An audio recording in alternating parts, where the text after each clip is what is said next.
Her phone vibrated between us. Once, then again. A soft, impatient sound on the wooden table, like a pulse that didn't belong to either of us. She was in the kitchen, humming, off-key, careless, the way people hum when they believe they're safe. The screen lit up, a name I didn't recognize. No heart emoji, no disguise, just a name.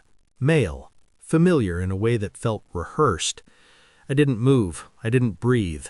I watched the glow fade, then return with a second message. Can't stop thinking about last night. The room didn't change. The walls stayed still. The clock kept ticking. Something inside me stepped back and observed. I picked up the phone. It was warm, recently held, recently hidden. I didn't unlock it. I didn't need to. The preview was enough. A sentence can collapse a decade if it's sharp enough. She walked in, smiled when she saw me holding it. That smile was the moment, the exact second everything split into before and after. "You okay?" she asked. Her voice was gentle, practiced. I nodded. The lie tasted metallic. I told myself it was nothing. People lie to themselves because the truth demands action, and action demands loss. That night she slept easily, curled toward me, her breathing slow, unguarded. I lay awake, replaying fragments, her sudden privacy, the way her phone never left her hand anymore, how she'd started angling the screen away, like a reflex she hadn't mastered yet. I remembered the canceled plans, the work dinners, the way she'd shower immediately after coming home. Patterns form quietly, like mold. At 2:13 a.m., I reached for the phone on her nightstand. She didn't stir. The passcode was still my birthday. That hurt more than if she'd changed it. Messages stacked like evidence waiting to be admitted. Weeks, not days. Intimacy reduced to pixels. Plans, jokes, photographs she never sent me.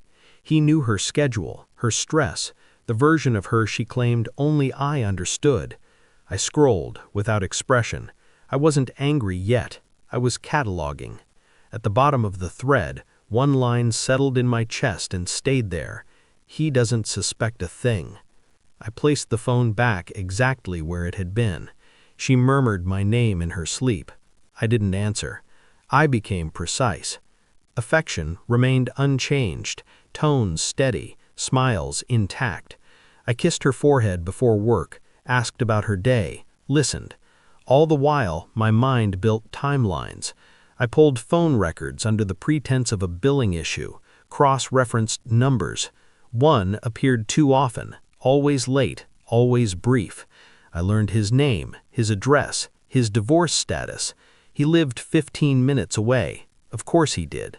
I watched her routines, not obsessively, methodically. When she left, when she returned, the slight delays she padded with excuses. I hired a private lab for confirmation, not because I doubted the messages, but because certainty is power.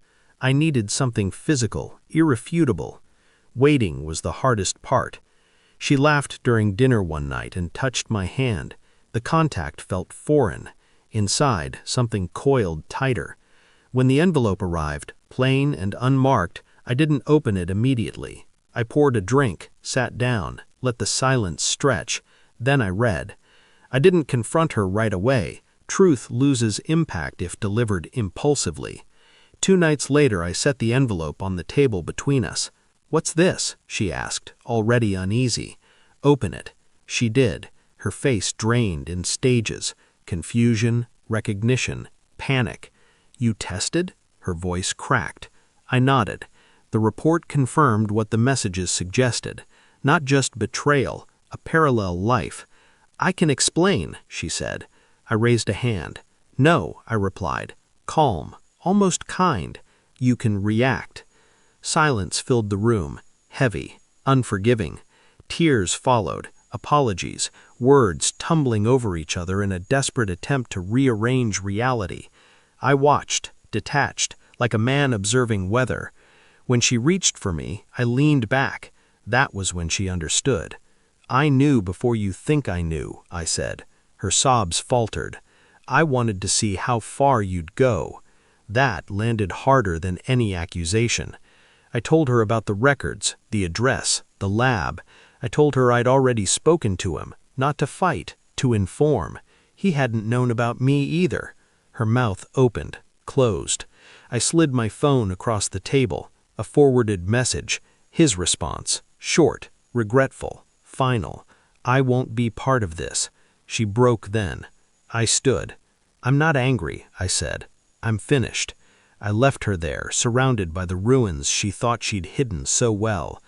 I moved out the next morning. Only essentials, no ceremony. She texted, called, apologized in paragraphs.